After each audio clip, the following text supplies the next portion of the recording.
Hi, everyone. Hi, friends. This is so fun. We are back together again. We are almost done with the summer read-a-thon. That is so crazy that we're almost finished. Look how far we are. Chapter 11. Only one more. Yeah, we've almost read the whole thing. It's so exciting. We hope you've loved it so far. We have.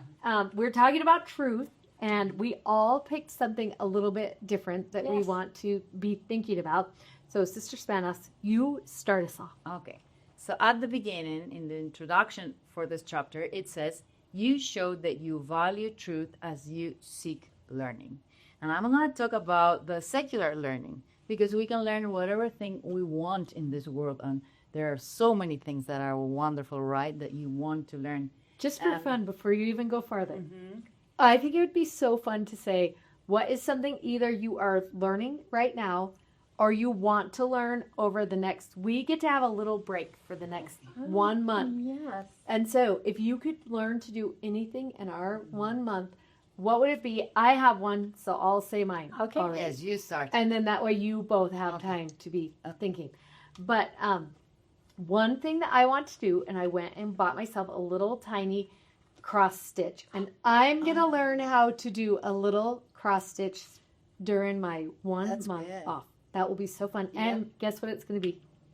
The Statue of Liberty, and I'm going to give it to Grace. Nobody tell her. It's a secret.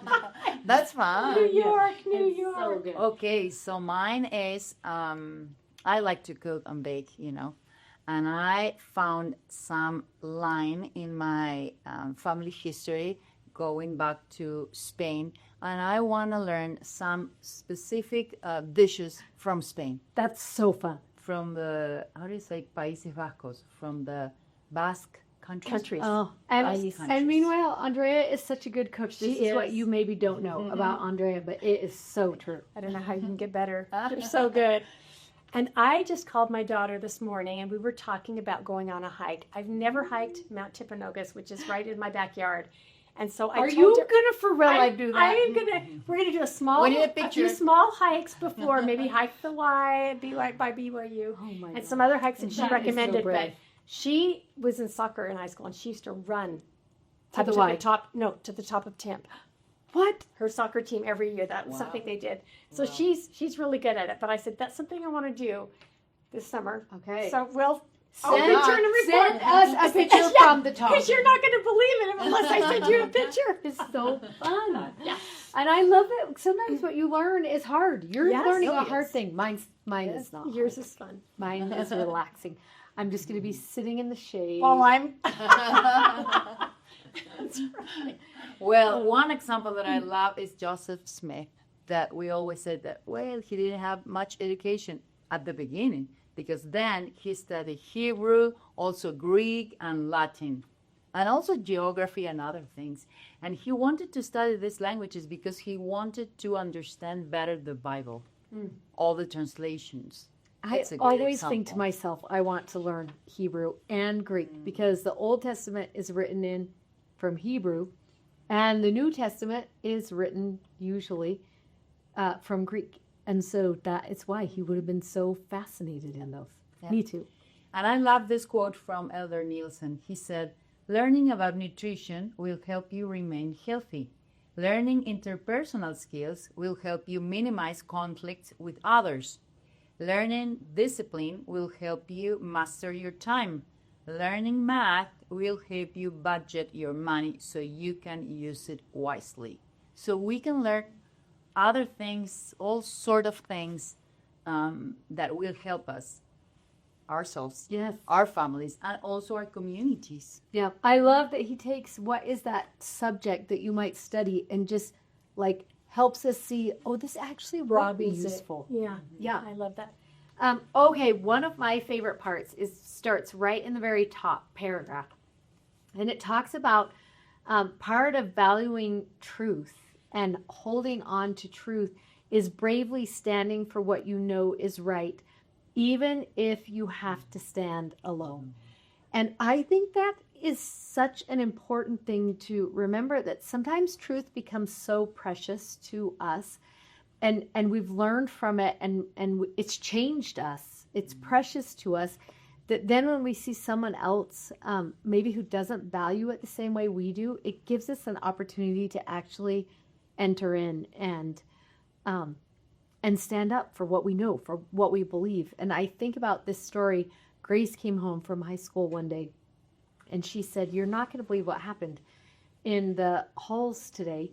And their school was so crowded with people, and it's an indoor school. And so when you walk from class to class, there are just so many people walking. And she was walking down the hall, and there was this boy walking in front of her, and she could see in front of him, there was this big scuffle going on. There was a lot going on, and papers were flying everywhere. And as she got closer, she realized there was this group of boys that had a Bible, and they were tearing the pages out of it, and they were throwing it all around the hallway, and stepping on the papers. And Grace said, as I was watching, I was thinking to myself, why are they doing that? But she kind of was moving to go around the other way. And she said, and then I saw this boy go right up to them and get down on his knees, and he didn't say a word. He just started gathering the pages. And the boys started yelling at him, and he just kept gathering. And she said, eventually it made the boys so mad, they threw the book at him and kicked him, and then they walked out of the door. And by then, Grace had gotten up to him. And so she knelt down and started also picking up these papers. And then she turned to this boy, and this is my favorite part of the story. She said to him, "I'm so sorry that just happened to you." And then he said, "I'm not."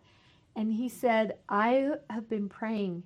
I didn't know if I was brave enough to go on a mission, and I've been praying for an opportunity to stand up for what I believe. And right when this happened, I knew this was my opportunity to testify what I believed with my actions." And I love that thought that sometimes you show that you value truth as you bravely stand for what you know is right, even if you have to stand alone. And I just think that's a really powerful thing. Oh, I love that. It is. That's beautiful. What a great story.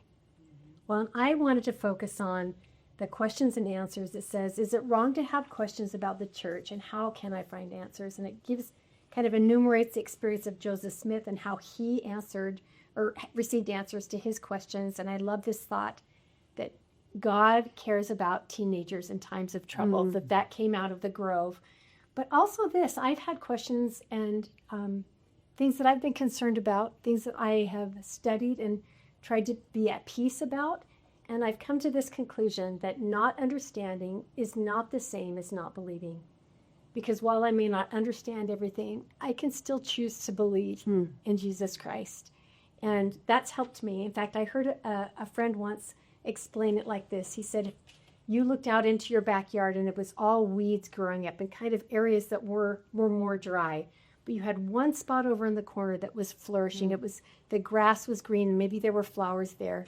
And you went over, and every day you took care of that spot. You nurtured it. You weeded it. You watered it.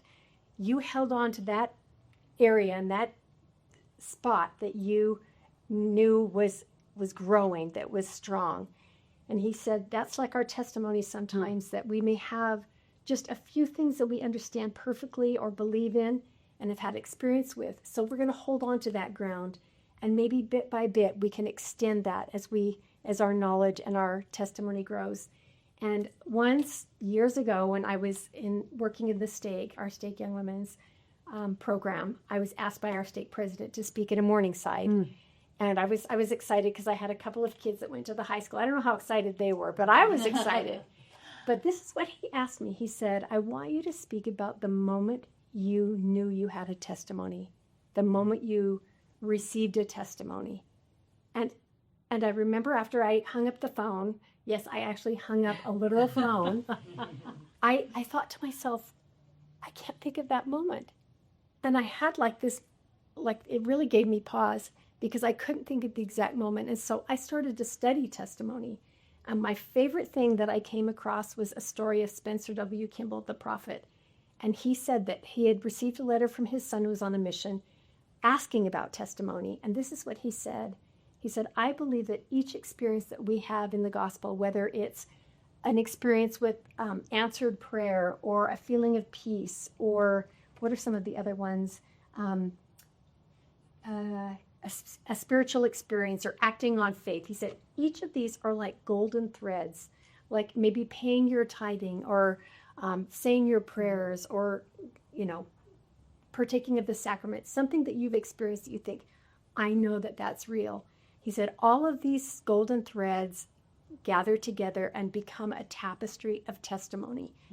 And that helped me so much. And he said, and as they grow, or you put them together, it becomes strong. And I love that idea that we can have golden threads of testimony and holding on to those things that we have experienced and have a testimony of it. Even if there are these golden threads, God will help us weave those together to make a strong, solid testimony. That's so good.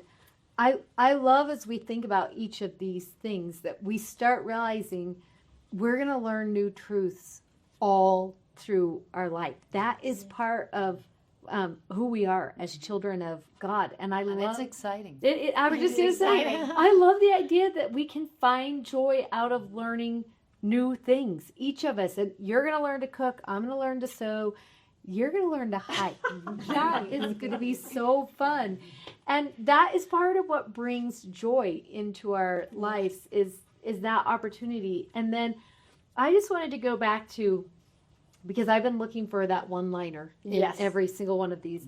But one of my favorite parts of this truth section is the last promise, under promised blessings. And it says, when you stand up for the teachings of Jesus Christ, he stands with you. And then our favorite line, Jesus Christ is your strength. And then I love this. Others may not agree with your beliefs, but your courage and sincerity will be noticed. Whether or not others follow your example, your testimony, confidence, and faith in Christ will grow. And I love that thought about him standing with us as we go through this life. And in the moments when we're learning, in the moments when we have to courageously stand and testify, in the moments where we are discovering and adding to our testimony, whatever it is, he's with us. We don't stand alone. We stand with him. And why does it feel like there's so much power in that truth? I love the idea of that. That's so good. And we are walking with him. Yeah. So maybe this week in your, as you're studying, as you're doing this last part of the read-a-thon, maybe you will learn something new this week, or maybe you'll take the invitation to learn something new. And will you just write in the comments below this video, what is the one new thing that you are learning? Because what if it gives us something fun that we think, oh, I would actually love to learn that too. Or a better idea than hiking. I'm going to do it. I'm going to do it. It's good. You're going to be so good. We are going to be cheering you on from the shade. While you're crossing. And giving you water as you are. Yes, it'll be so good. Okay, have a good week, everyone. We love you so much.